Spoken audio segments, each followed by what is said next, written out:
tassa bhagavato arahato samma sambuddhassa.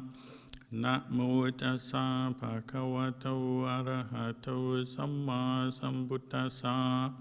Namo tassa bhagavato arahato samma sambuddhassa. Buddhang dhammang sanghang namasami.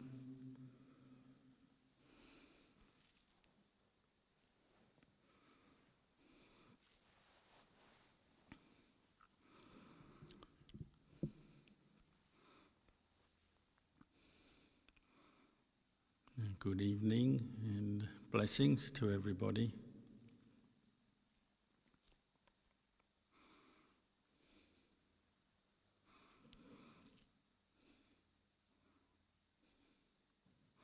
One of the ways we get strength and inspiration in the practice is by frequently recollecting the Buddha through the practice of Buddhanusati, bringing the Buddha to mind, recollecting the Buddha.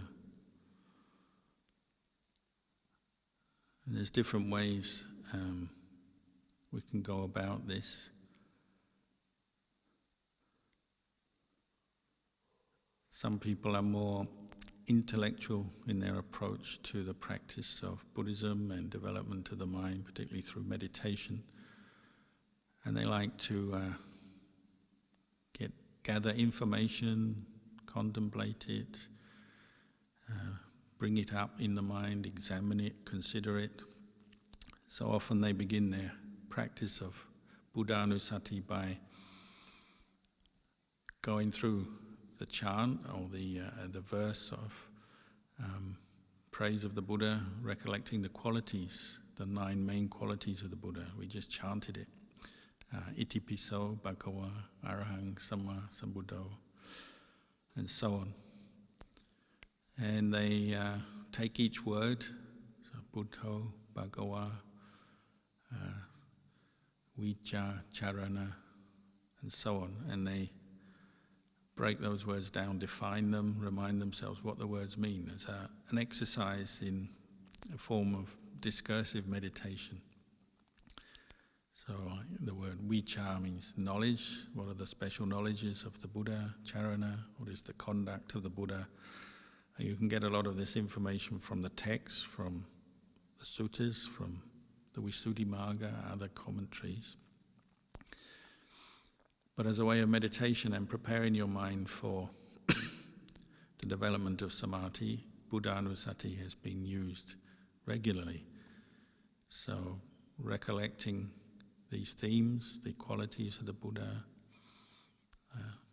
or just reciting them as words in Pali or in English, or maybe just picking one of those qualities. So in Thailand, in our tradition of what we call the forest tradition, forest monastic tradition of Thailand, the most commonly used meditation word is Buddho, from Buddha. And by reciting Buddho, one is recollecting the Buddha, but also developing mindfulness, focusing the mind on an object, a single word, and repeating that over and over again to allay the hindrances, the obstacles to samadhi that come up as you're reciting that word. Then thoughts about other things or sleepiness will come up. And the practitioner puts all his or her effort into the recitation of Buddho, keeping that going. And for those who have a lot of faith in the Buddha, people are often quite content to use this meditation object, Buddho, Buddho, Buddho. It's a way to bring the mind to go beyond the 5 hindrances and attain samadhi, at least of one level. And one can recite Buddho sitting or walking, or even doing kind of mundane tasks that don't require one to speak or think a lot. So you could be cleaning up, sweeping leaves, going here, going there, doing some business. One can keep the recitation of Buddho going. And many monks that I know and teachers that I respect have practiced like that and developed samadhi. You would say from this recollection of the Buddha. If one's creative, there are other ways to recollect the Buddha. Every time you come into a hall, like behind me, I don't know if you can see on your screen, but there's a large Buddha statue standing behind me. Just visualizing a Buddha statue, pausing, taking a few moments to concentrate your mind on the statue is another form of recollection of the Buddha and can bring your mind to the present moment and bring up various wholesome, skillful qualities. Like when you bow to a Buddha or just sit in front of a Buddha statue, most Buddha statues emanate a sense of stillness, peace, mindfulness. They're rock solid because they are solid, but they tend to bring up those qualities in your reflection as you're looking at that statue. So some people recollect the Buddha by visualizing a picture or a statue of Buddha and then internalizing that in their mind as a way to concentrate the mind. So these are just a few ideas about how to go about recollecting the Buddha. But many people find it's a very powerful meditation object to bring up, especially at times when one is caught into a lot of anxiety or fear or apathy, or when one is feeling very down, and so on. In those times when one is mindful enough to at least bring up the thought of the Buddha, it can quickly bring one's mind to a more wholesome state, cut through whatever mood had overtaken the mind. And many people find this. Because the Buddha as an object of recollection, whether you're just remembering the life story of the Buddha or the qualities of the Buddha or just reciting the chant, itipiso, or just one word such as Buddha, whatever, the power of that thought is so, what word would you use? Amazing? Awesome? More than any other thought I can think of in the world. Think of a Buddha, and a fully enlightened Buddha brings up so many wholesome qualities quite quickly. So people find it gives rise to this quality, saddha, belief. And that does play a role in Buddhism, even though often people play it down and say, oh, it's not a faith-based religion, but faith does play a part, and particularly in the beginning, because you're not experienced in the practice of the Buddhist path yet. You have to take a certain amount on trust, and you're putting it to the test through your practice. And gradually your faith grows into experience and knowledge, but in the beginning there has to be a certain amount of faith. And the Buddha said that is balanced by wisdom, intellectual understanding. So listening to the teachings, reflecting on them, brings up faith, but it's guided by wisdom. That satisfies us intellectually often. Listening to the teachings, thinking them through gives a certain confidence and a sense of satisfaction with the teachings, that they seem to make sense, they seem to work logically, and we don't yet know for ourselves, but that helps. Often with the arising of faith, another quality, they say saddha and then pasada, sometimes means like the brightness of the mind. The mind brightens when we think of the Buddha. And from that you get a certain emotional stability. It's a very positive emotional state. So you've got both the intellectual side of faith, belief, based with wisdom, and then you've got the emotional side of pasada. You've got a sense of inner confidence, a good feeling or good sense that what the Buddha taught seems correct, seems to be a good way to go in terms of leading your life, following as a path of practice for your life. So these two qualities, saddha and pasada, arise, and they're often there. They're like the doorway into meditation, deeper states of samadhi, because they're very positive mental qualities that bring sense of well-being, a sense of confidence in the teachings. And the root of the word sattha, often they say it means to leap forward. So when you have faith arise, you think of the Buddha, you recollect the Buddha, you think of the Buddha, then you have this sense of being willing to practice and put effort into the practice, just as if you're leaping forward. It energizes the mind. The mind brightens, the mind is energized, and at least for a while you want to practice. You have a sense of this is something I can do and benefit from, it's something other people have benefited from, and that the Buddha's enlightenment and the wisdom of the Buddha is something that's true and really beneficial to us as human beings. So you get this sense the mind wants to leap forward and practice.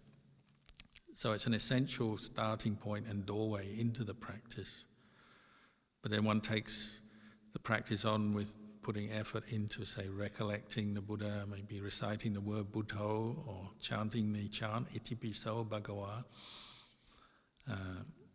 and so on. One moves into the meditation in that way by developing mindfulness on a specific object or specific words. And that strengthens the mind even more, and then one can maybe experience some deeper joy and happiness of samadhi, the peaceful mind, and the concentrated mind, the mind that is still. So particularly people who practice regularly, when they are in the dumps, struggling, have an obstacle, not sure how to develop their meditation, or maybe just in their daily life they've got a problem arise. How should I solve this? What shall I do? The instruction is to go back to the Buddha, go back to the beginning, think of the Buddha, and immediately it can brighten the mind, clear away some of the doubts, confusion, negativity. And it may not lead you straight into samadhi and a state of concentration, but it's a good start, and it can really boost you at a time when you're feeling down or lost or confused or whatever. Also, the Buddha said it gives you courage, and you need a certain amount of courage and confidence to practice, because you're working with yourself and your attachments which cause suffering. You're looking and trying to understand suffering and its origin and how to deal with it and remove it from your experience. And that's not easy, because suffering is by nature suffering. Involves mental pain, physical pain, and it's not easy to look at. So you need some courage to look at suffering so you can understand it and transcend it. That might be on the external level as well, the facing difficult situations, difficult choices in life. By recollecting the Buddha, it gives the mind a certain strength, clarity, brightness to face up to difficulties, whether they're internal or external. So one gets some courage. So like the Buddha said, if you're ever afraid in your life, mildly or strongly afraid, think of the Buddha.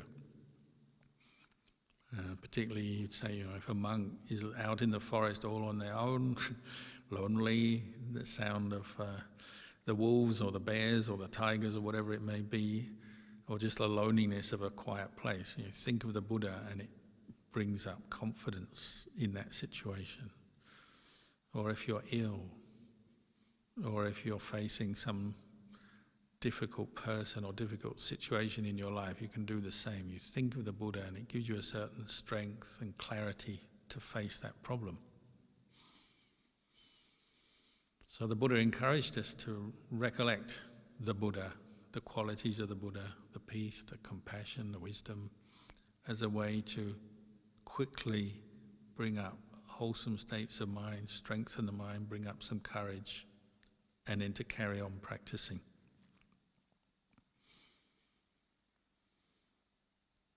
And it's quite possible, in your life you face different situations which bring up anxiety. Fear comes in many ways. There's sort of mild fears and worries and nervousness, and then there's full-on being petrified by something, or panic attacks, or whatever it may be. There's different types of fear and different levels of fear, but at every point you could turn to the Buddha to get some support and strength in that particular situation when the feeling arises or the anxious thoughts arise. You could always turn to the Buddha.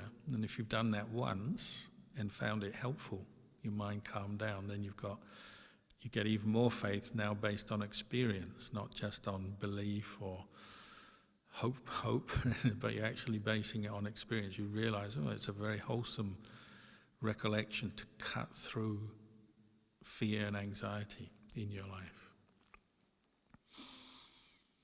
Of course, there's some kinds of fear that are actually coming with wisdom. We use the word fear, but it covers many things. And what we call wise fear in Buddhism is the fear of the consequences of making bad karma. Wrong action, unskillful action has consequences for us. So the Buddha actually encouraged us to develop wise fear of that. And the word is ottappa. And you usually hear the word ottappa with the word hiri. Hiri means a sense of shame, as in the mind shrinking away from that which is unskillful or evil or harmful in terms of thought, speech, action. Ottappa is like the actual fear of the consequences of our actions, because if I do this or I say this, it's going to bring me some trouble, some pain, there'll be something I regret.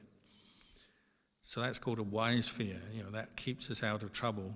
These two qualities, hiri and ottappa, are called the guardians of the world, because when they're present in the mind, it makes you cautious, makes you careful about what you're saying, what you're doing, because you're aware I may be making some negative karma here and I may regret the consequences of this. So you're more careful. So it's a wise fear. It's not blind paranoia or unreasonable fear. It's based on some understanding of karma, that we're subject to cause and effect in our life.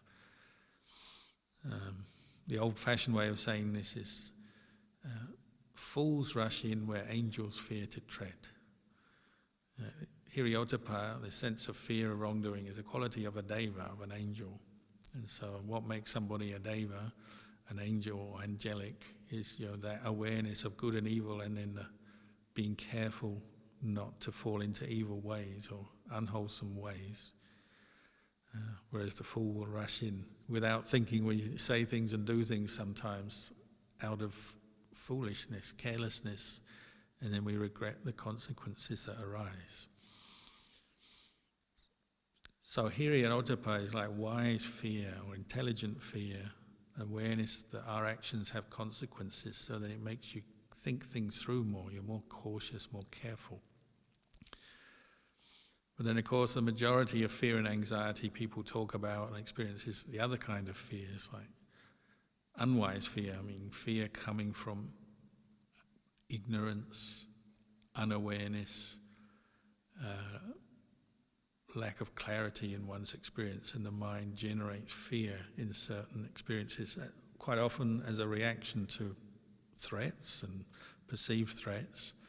But still, it's something that the mind creates out of delusion, really. It's a deluding state of mind, and it can come up from very small things that we, fear of small kinds of pain, like, getting an injection. Everyone talks about whether they're going to get a vaccination or not these days for the COVID when it comes round. And some people don't want it simply because they have fear of needles, fear of the pain of needles.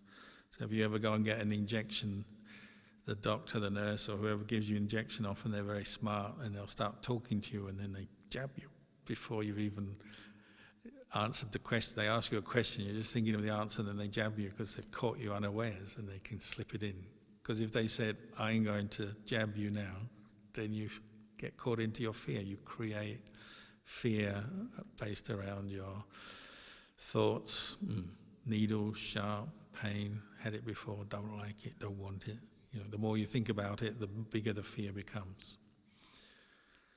So fear is often generated from events in the past where something's happened, we didn't like it, and then we develop a memory, have a memory and develop a perception around that situation or that event. It could be a person, could be a place, could be any number of things, but we've tagged it mentally. And so any new situation that seems to create the same characteristics as that previous situation will often bring up fear straight away without actually anything having happened yet. So if you have had a bad experience somewhere, you're maybe going to a place where you've had a bad experience again, nothing's happened the second time round, but already fear is triggered based on past memory, that kind of thing.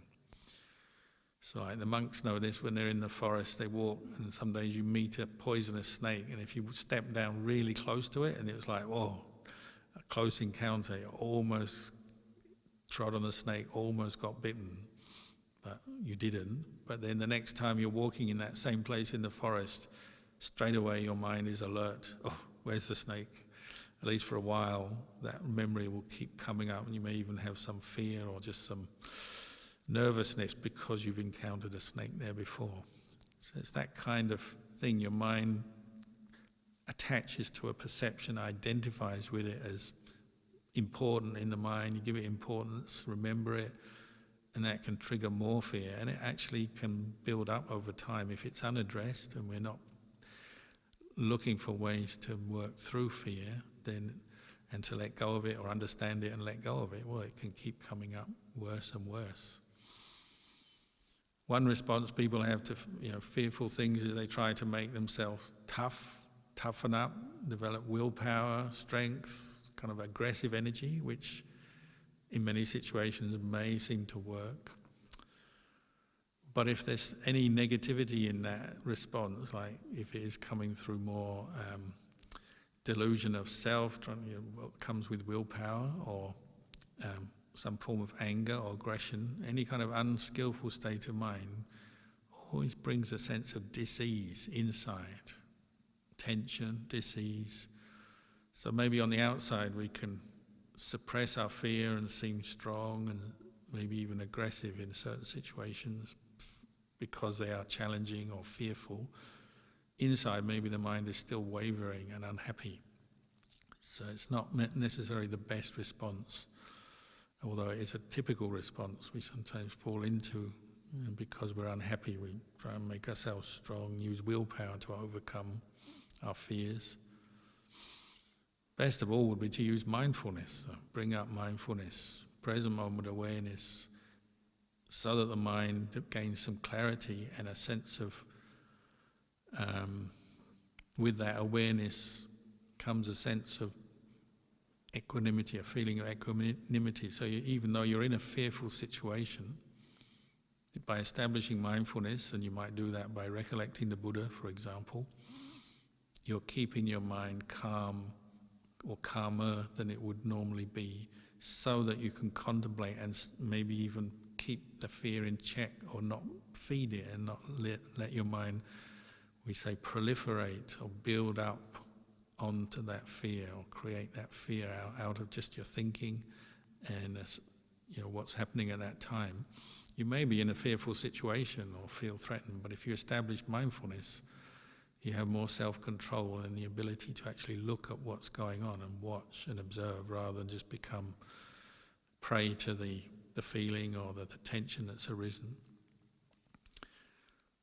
So as a good plan, when you are facing difficult situations, always think, how can I establish mindfulness? You go to the breath, recollect the Buddha, or be mindful of the body. Especially with fear, you can be mindful of the body at that moment. Maybe you're aware of feelings of tension in your body, whatever your body doing. If you tense up, maybe you have funny feelings in your stomach, or you have headache with fear, or just all kinds of different physical reactions. You become mindful of those and try to watch them mindfully, rather than letting them lead on to into a lot of unwholesome thinking and negative thinking. So this is the way the Buddha encouraged us to go, is always establish mindfulness when you're facing something unpleasant, difficult, or even fearful. If you don't know how to bring up mindfulness, then start with the Buddha. Go back to the Buddha, or a teacher that you have that has inspired you. You could recollect that teacher in the same way, and you might get some energy and also establish mindfulness at that moment. So people say, like, what do you do when you're getting close to death and you're afraid? Oh, think of the Buddha. Establishes mindfulness, calms you down.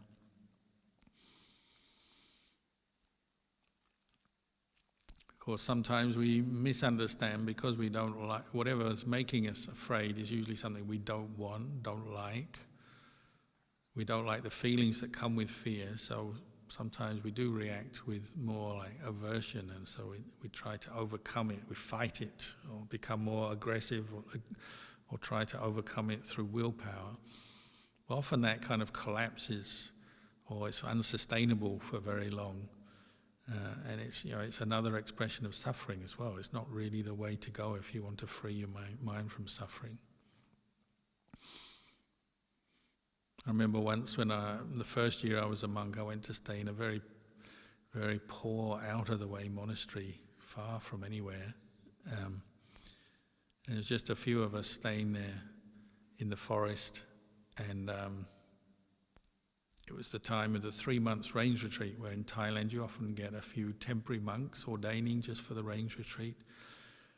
And so there was 4 of us living there, and another young man from the village came forward to become a monk for 3 rains. So there was 5 of us. And I remember the first day he walked into the monastery. Before he was a monk, he's just coming to begin his training. And everyone did a double take when he walked in, because this young man, strong, fit, and he had this huge scar down his head and down his face. And everyone kind of looked and thought, uh-oh, who's this guy? And when we got to know him, he told us it was a scar from a gang fight he'd been in. He'd been the leader of a gang in his village, and they'd gone to fight another village, and they were getting drunk and fighting, and he received a machete to the head, which had sort of almost split his head open, but luckily he survived. So it's like his stripes for his gang. He'd passed through a battle and survived, but now he had this scar. So you could see that was part of who he was. He'd become someone who has this scar. He's tough, and most people were pretty afraid of him. So the monks, when he first came, they're kind of not sure, this guy, is he going to be all right? But actually, once he was in the monastery, he was fine. He was very pleasant, nice guy. But you could see there was a little bit of underlying tension there in his mind from his normal kind of lifestyle, which was to be part of a gang. And whenever he faced something he didn't like, he usually got a little bit tense and aggressive, so people were sensitive to that. And you could see actually he was trying to practice the Dhamma, and he was doing very well, but at the same time, it's almost like a burden, having to be tough when encountering difficulty, rather than maybe using mindfulness or a variety of different qualities of mind. It was always going to the tough, aggressive way to deal with any problem that arose, which obviously means people around him were always a little bit careful. But it's funny, as the rains went on, it was the rainy season, the monastery was on a high kind of bit of land, forest land, surrounded by lower forest land, and nearby there was a river. There's a lot of swampy land around, so there's a lot of frogs and toads around at that time of year because of the rains. And they would all come into the monastery because it was on higher ground. For some reason that suited them. And one morning we finished our morning meditation, and then it's dawn, and it's the time to get your monk's alms bowl ready to go out on bindabata, alms round into the village. So it's dawn, it's a little bit dark, everyone's a little bit tired, you can't quite see what's going on. And this monk, the one with the scar from the gang, he'd sat down and he was just opening his bowl to clean it before we went on alms round. We were all doing the same thing. And he opened his bowl, and suddenly he flipped backwards as though someone had punched him. He flipped backwards and he screamed, like a blood-curdling scream, and then he rushed out of the little hall we had. The hall was a very simple tin-roofed hall with open sides, He rushed off into the darkness, into the forest. And everyone said, what was that? Did someone attack him or what? And then we looked at his bowl, which was sitting there, and he'd left. And over the top, the rim of the bowl, a little head emerged. It was a toad. And everyone was a bit sort of confused. The novice, who was sort of brave in his own way, he went up to the bowl and said, oh, it's just a toad. And a toad had made its home in his bowl overnight, and the monk hadn't realized. So we got him back from the forest, called him back, and he said, get the toad out of there, I can't stand toads. And everybody was kind of looking at each other, because this is the hard, tough gangman who's been in fights, had his head slashed open, everything, but he meets a toad and he just screams and runs off. So it's a good lesson on how some of our perceptions can then trigger very extreme reactions of fear or aggression or whatever, depending, and in this case it was fear. But it didn't stop there. Because it was the rainy season and the rain kept raining, it was very wet that year, the number of frogs and particularly toads kept multiplying in the monastery until they filled up every corner of every building, and every pathway in the forest was full of toads. And so the abbot, Lumpur Kun, said, look, this is unsustainable. There's toads everywhere. We've got to do something. We're going to collect the toads today. That's our job today. Everyone has to come out and help collect the toads up, and we'll release them somewhere else. So we went out, and straight away the monk, who was the toughest of us all with his scar, said, no way am I picking up toads, and he just ran for it again. And we never saw him for many hours that day. The rest of us started to collect toads in buckets, and everyone had to go for a while. Eventually it was just me and the novice left. Everyone else had got fed up collecting toads, and we put them all in buckets full of toads. They're quite big toads. And so we were going around the monastery with buckets, and we didn't have enough buckets, so we got the push cart, which we normally pushed water in to collect water to take to the kitchen or the toilets and places, because there's no electricity, no pipe water.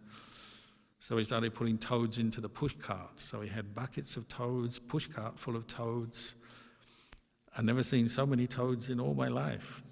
But it was quite fun in its own way. You collect the toad, put it in the bucket. Sometimes they jump out, sometimes you have to collect them. And we were contemplating this, the monk, who was very extremely afraid of toads, even though he didn't seem to be afraid of anything else. And the novice was a little philosopher. He quite liked Dhamma and talking about the Dhamma. His name was Novice Emptiness in Thai. The translation was emptiness, Nen Sun. So he had quite a Dhamma name. And Novice Emptiness said, well, I think, this toads thing, all these toads coming into the monastery, it's the karma of this monk, because he's scared so many people in his life through his violence and his drinking and his fighting. It's all coming back to him, and the thing he's most scared of in life is toads.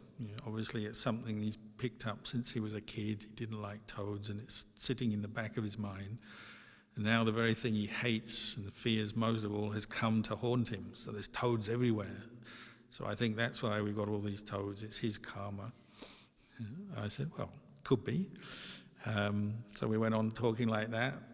After talking about karma, then he turned to, do you know that we can sell toads? Because in northeast Thailand you can sell pretty much anything. And he said, do you know the amount of toads we've got, we could make a lot of money. I said, no, stop thinking like that. We're going to release them in the swamp a few kilometres away so that they don't come back. So I had to change the subject quickly, because he wanted to take them down to the market. Anyway, the upshot of it was we got a reflection on fear, and how even the toughest, meanest, toughest person can still have their chinks when they don't see attachments that are built up. So for this man, he had built up an attachment to the fear of toads, and it had been really tested that year. But we all have that, don't we? We attach to certain perceptions, memories from the past, things, experiences we've had, people, events. If we never address them with mindfulness and reflect on them, they can just keep haunting us, keep coming up over and over again through our life. And however tough you make yourself, they'll still be there under the surface, waiting to bubble up when the conditions are right.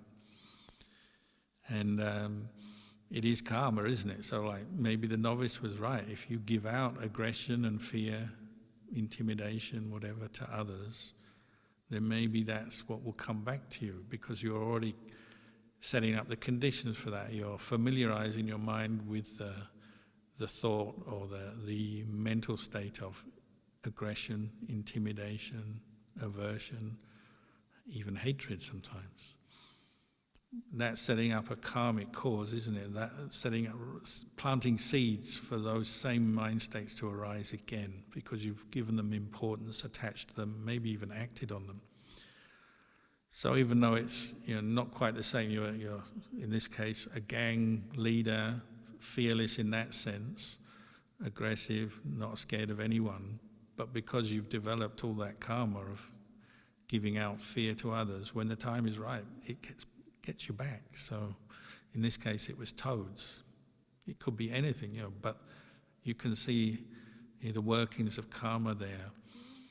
So the Buddha encouraged us to not go that way, making the mind just firm and aggressive in that way to deal with fearful people or situations, rather to develop the courage of mindfulness, restraint, virtuous behavior, because that brings actual genuine stability of mind, sense of calm, and then clarity to meet with whatever situations arise. So, rather than dealing with someone who's aggressive or threatening with more aggression and maybe feeding the whole situation, making it worse, rather to use mindfulness and then think of something that steadies your mind, so maybe you can consider what to do in that situation.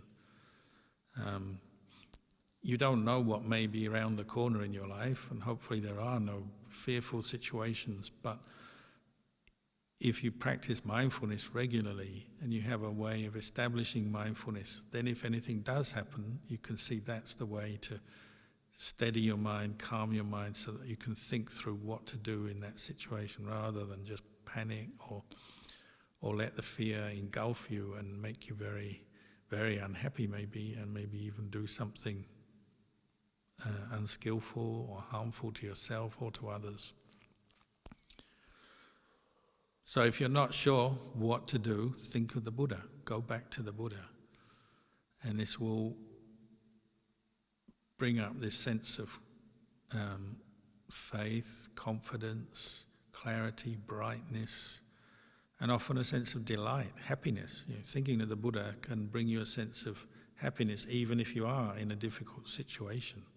You come back to thinking of the Buddha, it's like whatever else is happening in your life or on the outside, you have this thought in your heart, and nobody can take that away from you or destroy that other than your own lack of mindfulness. Really, if we are going to suffer in life, it's our own actions, our own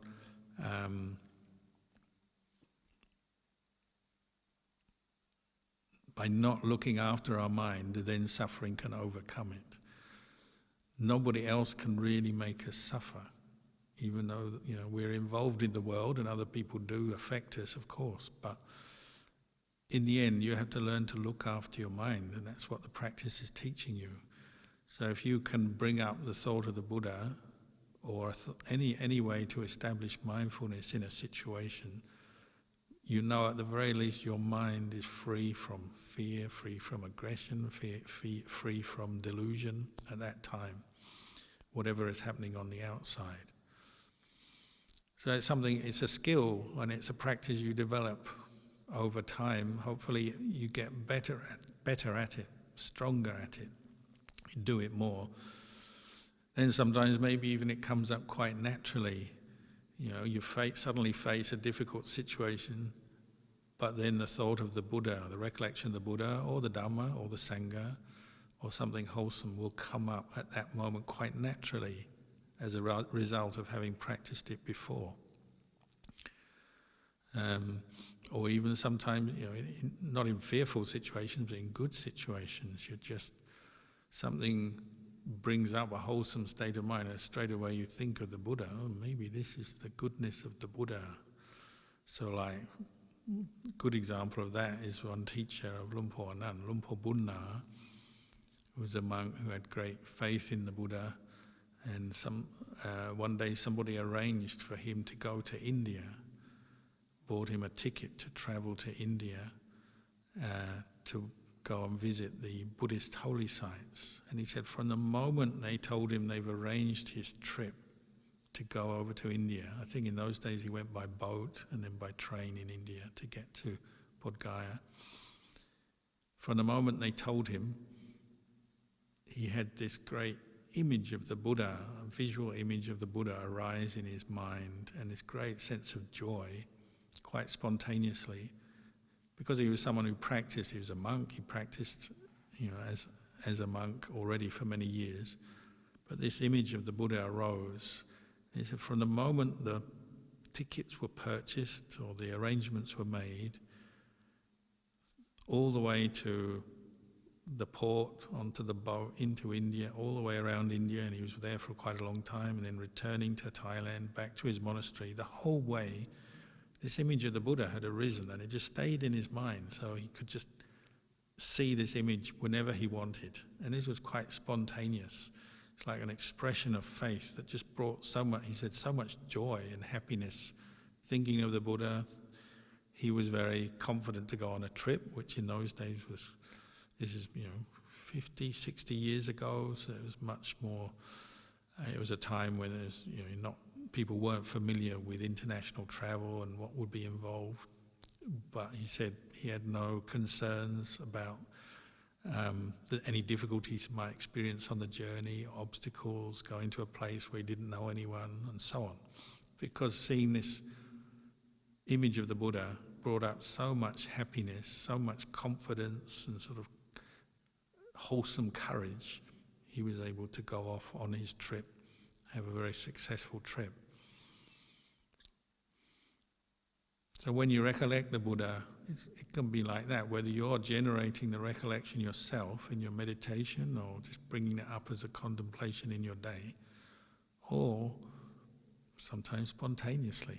You're just walking along and you think of the Buddha, and it's as if the Buddha is with you, if your mind is really peaceful.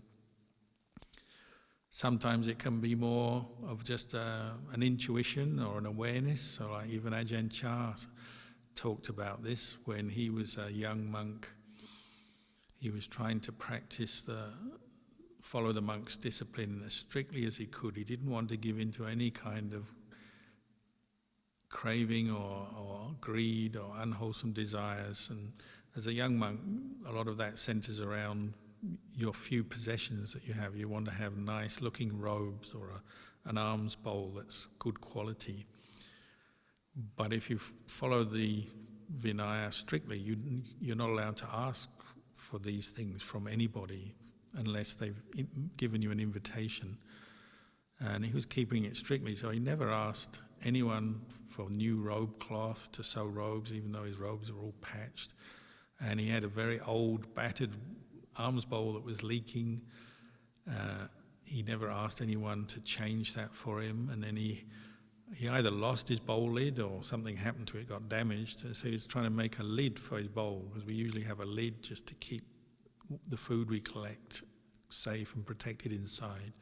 He didn't have a bowl lid, so he was making his own bowl lid, and he had nothing to make it with, so he just got rattan or wicker from the forest and was weaving a rattan basket weaved bowl lid to put on his bowl, which normally no monk, you would use a bowl lid like that. Normally people will offer you metal lids or wooden lids, maybe made by a craftsman, but Ajahn Chah didn't want to ask anyone, didn't want to bother anyone, didn't want to follow his greed or desire for a bowl lid. So he said, well, I'll just make one out of whatever's available. So he's using rattan. And he said when he was a young monk, he tended to be very impulsive. He had a lot of energy and determination in whatever he did, whether it was his meditation or learning the Vinaya, the discipline. But in this case, he needed a bowl lid, so he just kept making this bowl lid, and it took a long time because he had to weave for many hours. And then he started to have a doubt. He said, I'm getting really attached to this bowl lid, making it, not resting, not doing anything else, just making it hour after hour. And he felt, this is a form of attachment as well. I want a nice looking bowl lid, so here I am working and working. I won't put it down, I won't stop, I won't let go. Maybe this is the wrong approach. Maybe I still need to practice letting go. Because he realized all his desire and attachment had centered on having a new bowl lid. So he decided to stop his work at one point, go against his desire, which was to finish the job of making the bowl lid. And he went and had a rest. He said as he lay down, getting drowsy, he had an image of the Buddha coming, a huge Buddha, very kind of powerful, impressive kind of Buddha came and said, I'm going to give you a Dhamma talk about the basic requisites of a monk, robes, bowl, lodgings. And he said, you should consider these are just external accessories to your body and mind, meaning they're not that important, they're just the external supports of the practice. Meaning you don't need to attach so much importance to them, get so involved in them, so worked up about them. So that was like an image that came up based on the insight that Ajahn Chah had, but it was the Buddha in the image teaching him.